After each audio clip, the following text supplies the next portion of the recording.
Q Acoustics bills its 50/50 floor-standing loudspeaker as being capable of filling larger rooms with beautiful, accurately reproduced sound. Does it deliver on that promise? Let's find out.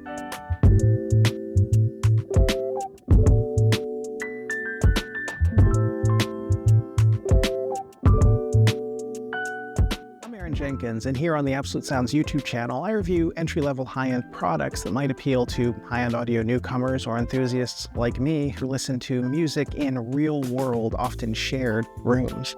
The Q Acoustics 50/50 costs $2,000 per pair and is the larger of two floor standers in the 5000 series lineup, which also includes two bookshelf speakers and a center channel.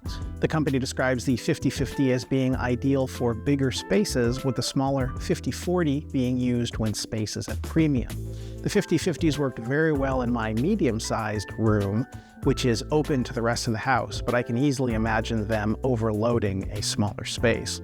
And I cheated, as it were, by using direct room correction, which both cleaned up the mids and highs in my bare wooden floored room and allowed me to dial down the 50/50's bass when I positioned its rear port about a foot from the front wall, a necessity of my shared space. The speakers do come with foam plugs for those ports to reduce bass output. The first thing that caught my eye about the 50/50s were the rounded corners on their very handsome cabinets. These corners appear on every Q Acoustics model, even its subwoofer, as do the two midwoofers bracketing the tweeter on its larger speakers. This mid-tweeter mid, or MTM, driver arrangement was made famous decades ago by speaker designer Joseph D'Appolito, and while his speakers used a specific third-order crossover, among other items, his name has become shorthand for pretty much any MTM configuration. In any case, the claimed benefits of this layout include reduced reflections from the floor and ceiling, which give a more focused and detailed soundstage, and, due to using two midwoofers instead of one, an extended frequency range and less distortion. Looking at the 50/50's tweeter, it's a 1-inch dome based on the unit found in the company's top-of-the-line Concept series. And like its implementation in the 50% more expensive Concept 1, the tweeter sits inside its own sealed enclosure, which is also mechanically isolated from the front baffle, thus keeping it from being affected by the actions of the midwoofers. Those midwoofers don't trickle down from the Concept 50. Instead, they're unique to the 500 series and feature what Q Acoustics calls the groundbreaking C3, alternately referred to as C-cubed, continuous curved cone. What you get, instead of a straight-sided cone with a dust cap at the bottom, is a smooth, uninterrupted, continuously curving bowl-shaped cone, which the company says combines the bass performance of a traditional cone with the high and mid-end and mid-range control of a flared cone. The company also touts its point-to-point internal bracing, which increases the rigidity cabinet, as well as internal Helmholtz pressure equalizer technology, both of which aim to reduce cabinet resonances. And while it may be intended for large rooms, the 50/50 itself isn't very big. Each one stands about 40 inches high, is 13 inches wide and 15 inches deep, and weighs about 48 pounds. It's available in 4 different colors: white, black, a lighter oak grain, and this darker rosewood, which I really like. The bare aluminum rear outwigger looks a bit strange since there's no corresponding front one. The front of the speaker is supported by spikes underneath, but the outrigger does keep the speaker stable. And the grills attach magnetically, so there are no unsightly holes in the front of the speaker if you prefer to leave them. Just a brief interruption, esteemed viewers. I'm Tom Martin, Chief Content Officer of the Absolute Sound. I'd like to invite you to subscribe to the Absolute Sound magazine, which we've been publishing for over 50 years. For $20 per year in print, or $10 per year in digital magazine format, you get 11 issues, each with around 100 pages of exclusive equipment reviews, music reviews, and buyer's guides. You also get early access to our 3 awards issues: Editor's Choice, Products of the Year, and Golden Ear. To subscribe, enter this URL in your browser, or go to theabsolutesound.com and click on the subscribe button. Thanks, and now back to the show. Before I get into the 550 sound, I have a second qualifier in addition to room size. And in my experience, this speaker needs to be carefully matched with the right amp. I got a fundamentally similar sound from two very different amplifiers I've reviewed in the past, the Class D NAD C389 and the all-tube Rogue Audio Cronus Dark. But the third amp I had on hand, the hybrid Unison Research Unico Nuova, which I'll be reviewing soon, and which wonderfully energizes the Golden Ear BRX bookshelf speakers, made the Q Acoustics sound uncomfortably bright and overbearing. What I heard with the NAD and the Rogue, on the other hand, is the 550's clean and open presentation. The highs and the mid-range are nicely balanced, the highs being full rather than rolled off in any way, and the mid-range is refined, precise, and, like the highs, fairly neutral in tone.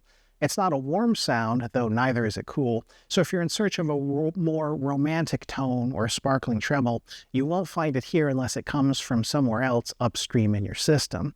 As mentioned, Q Acoustics describes the 550 as accurately reproducing sound, and this tonal neutrality fits well with that mission.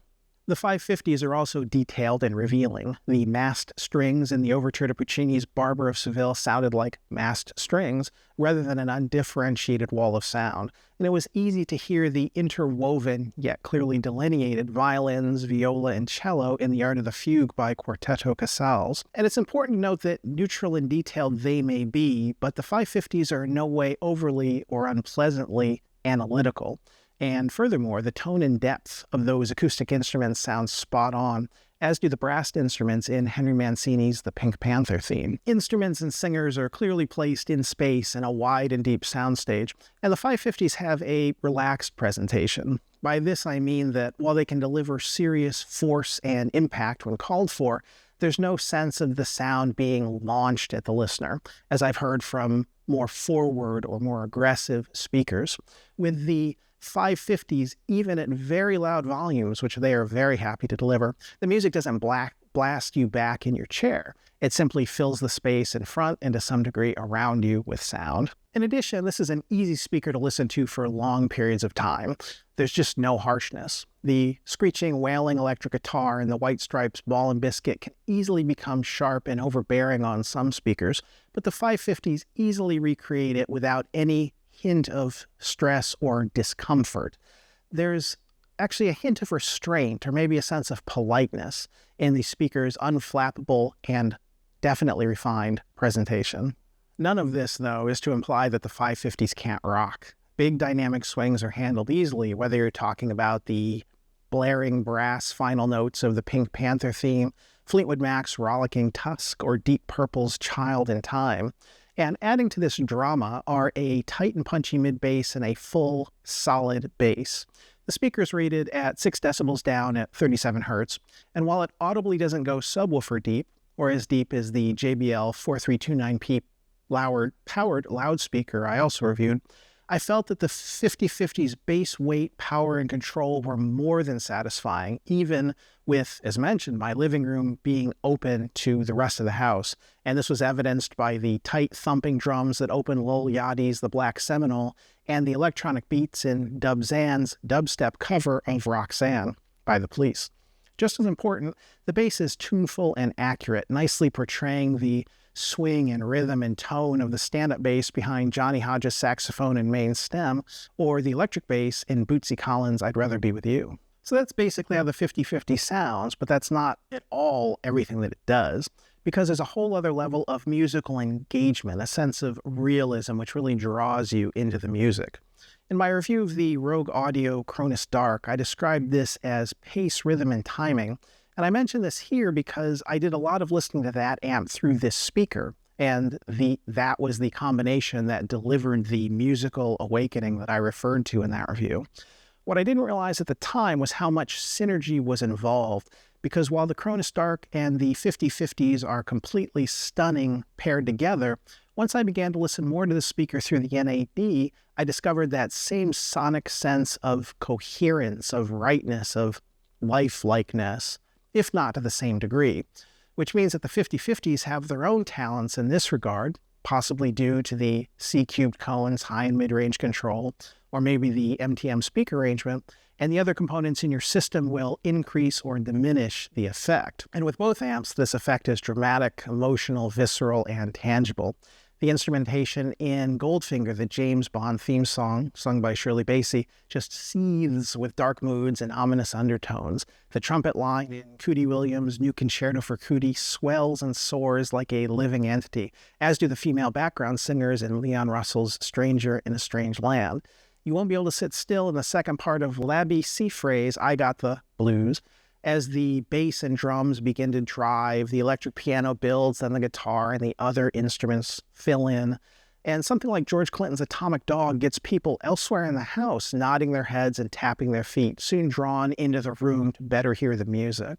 Even something like Murray Head's 80s hit One Night in Bangkok, which I happened to hear in a grocery store and decided to listen to at home, gained a newfound depth and gravitas. All in all, I think the Q Acoustics 5050 is an excellent speaker, as well as good value. It's clear, detailed, and precise without being sterile or analytical. It's tonally accurate, and it delivers a big, spacious sound and excellent bass performance. Most impressive to me, though, is that hard-to-describe sense of coherence, of timing, of realism, of engagement that really brings music to life. I do think some listeners will prefer a speaker with more warmth, and the 5050s won't be the best fit for smaller rooms. Otherwise, this is one speaker that is very easy to recommend.